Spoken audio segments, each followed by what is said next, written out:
ધોરણ 12 સાયન્સનું બોર્ડનું અને ગુજસેટનું રિઝલ્ટ ક્યાં સુધીમાં આવી શકે છે? ઘણા બધા ન્યૂઝપેપરની અંદર આના રિલેટેડ અપડેટ આવી ચૂકી છે. ગુજરાત બોર્ડની અંદર જે પણ ટીચર્સ પેપર ચેકિંગમાં જતા હતા એમની પાસે પણ આપણે અમુક માહિતી કાઢવાનો પ્રયત્ન કર્યો છે.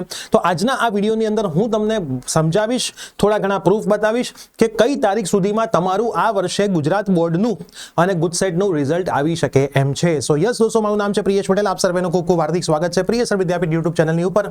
હવે રિઝલ્ટ તો એના ટાઈમે આવી જ જવાનું છે, પણ આપણે એડમિશન પ્રોસેસની સમજાવવાના વિડીયો સ્ટાર્ટ કરી દીધા છે. આપણી આ યુટ્યુબ ચેનલ પ્રિય સર વિદ્યાપીઠ અને આપણી બીજી યુટ્યુબ ચેનલ પ્રિયેશ સર જ્ઞાનપીઠની ઉપર. તો આ બંને જે ચેનલ છે આપણી, એ બંને ચેનલને સબસ્ક્રાઇબ કરીને રાખજો. આપણા વોટ્સઅપ ગ્રુપ ડિસ્ક્રિપ્શનમાં છે, એક પણ ગ્રુપમાં ના જોડાયા હોય તો જોડાયેલા રહેજો, જેથી બધી જ માહિતી તમને ટાઈમ ટુ ટાઈમ મળતી રહેશે.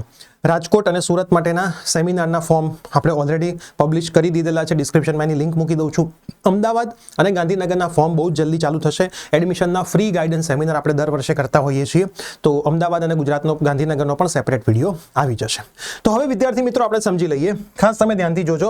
મેં થોડું ઘણું 2024-25ના રેફરન્સ લીધા છે. 2024ની અંદર રિઝલ્ટ આવ્યું હતું 9 તારીખે, 9/5, બરાબર. હવે એ જે રિઝલ્ટ આવ્યું હતું એ દિવસે ગુરુવાર હતો.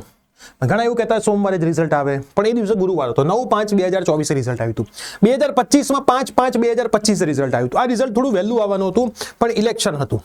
એટલે જો રિઝલ્ટ વહેલું આવી જાત તો લોકો ફરવા જતા રહેત અને પછી ઇલેક્શનમાં થોડી ઘણી હાજરી ઓછી મળત. એટલા માટે એ લોકોએ શું કર્યું કે ભાઈ પહેલા ઇલેક્શન પતાવી દીધું અને પછી તરત જ રિઝલ્ટ જાહેર કરી દીધું, જેથી કોઈને કદાચ ફરવા જવું હોય તો એ ફરવા માટે જઈ શકે. હવે સવાલ આવે છે 2026. તો પહેલા તો આ મેં તમને કહી દીધું. એના પછી જે ઇમ્પ્રુવમેન્ટ એક્ઝામ હતી એ પણ હું તમને સમજાવી દઉં. જો આપણી ઇમ્પ્રુવમેન્ટ એક્ઝામિનેશન જે છે એની બેચ આવતા વીકથી લાઈવ ચાલુ થવા માટે જઈ રહી છે. English medium, Gujarati medium, offline, online તમારે બેચમાં જોડાવવું હોય. પેઇડ બેચ છે, લિમિટેડ એડમિશન બાકી રહ્યા છે. ડિસ્ક્રિપ્શનમાં વિડીયો છે, એકવાર ચેક કરી લેજો અને પછી અમને કોન્ટેક્ટ કરીને જોડાઈને ભણવાનું ચાલુ કરી દેજો. ઇમ્પ્રુવમેન્ટ એક્ઝામ ગયા વર્ષે 24/6 થી 6/7 થઈ હતી, બરાબર. એના પછીના વર્ષે 2025માં 23/6 થી 3/7, મતલબ આ ઓલમોસ્ટ દિવસો સેમ જ છે.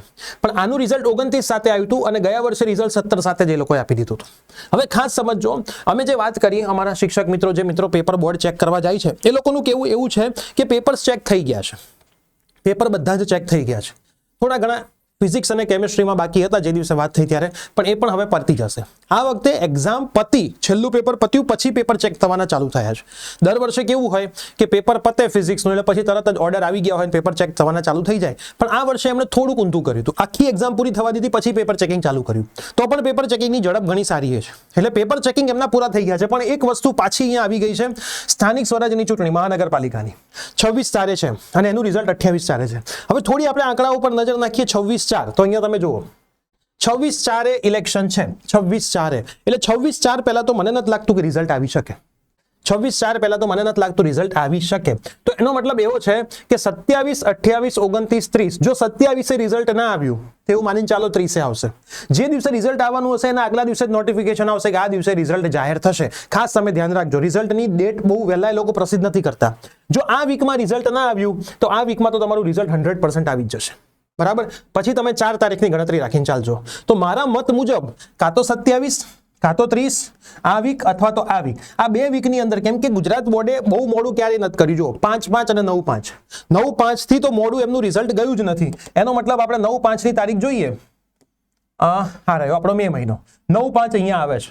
એટલે એનો મતલબ છે કાં તો આ વીક, એપ્રિલનું છેલ્લું વીક, કાં તો મે મહિનાનું પહેલું વીક, બરાબર. એની અંદર તમારું મોસ્ટલી રિઝલ્ટ આવી જશે. જેટલું રિઝલ્ટ વહેલું આવે છે એનો ફાયદો શું થાય? ઇમ્પ્રુવમેન્ટ એક્ઝામિનેશન એટલી જ વહેલી થાય, એટલું જ રિઝલ્ટ જલ્દી આવે અને જે રાઉન્ડ 2 એસીપીસીનો ચાલવાનો હોય એ ફટાફટ ચાલુ થાય. કેમ કે એસીપીસીનું જે રાઉન્ડ 2 છે ઇમ્પ્રુવમેન્ટના રિઝલ્ટ પછી નવા મેરિટ ઉપર જ ચાલુ થાય છે. એટલે જો ઇમ્પ્રુવમેન્ટ મોડી જાય તો રિઝલ્ટ મોડું જાય, રિઝલ્ટ મોડું જાય તો મેરિટ નવું મોડું આવે અને રાઉન્ડ 2 પણ મોડો ચાલુ થાય. એટલે ખાસ વિદ્યાર્થી મિત્રો તમે સમજીને ચાલજો કે મોસ્ટ પ્રોબેબલી તમારું 2026નું રિઝલ્ટ એપ્રિલના છેલ્લા વીકમાં કાં તો મેના પહેલા વીકમાં આવી જ જશે. ફાઇનલ જ છે અને જેટલું વહેલું આવે એટલું આપણા માટે બેનિફિટ છે. તો જેમ જેમ બધી અપડેટ આવતી જશે એમ હું તમને જણાવતો રહીશ. ચેનલ ઉપર બનેલા રહેજો. પરફેક્ટ સબસ્ક્રાઇબ કરીને બેલ નોટિફિકેશન પ્રેસ કરીને આ વિડીયો તમારા મિત્રોને શેર કરી દેજો. રિઝલ્ટ આવે પછી મોસ્ટ પ્રોબેબલી જબરજસ્ત એડમિશન પ્રોસેસ ચાલુ થશે. એટલે તમારે થોડું વધારે એક્ટિવ થઈને કામ કરવું પડશે. મળીએ છીએ. Bye bye, take care.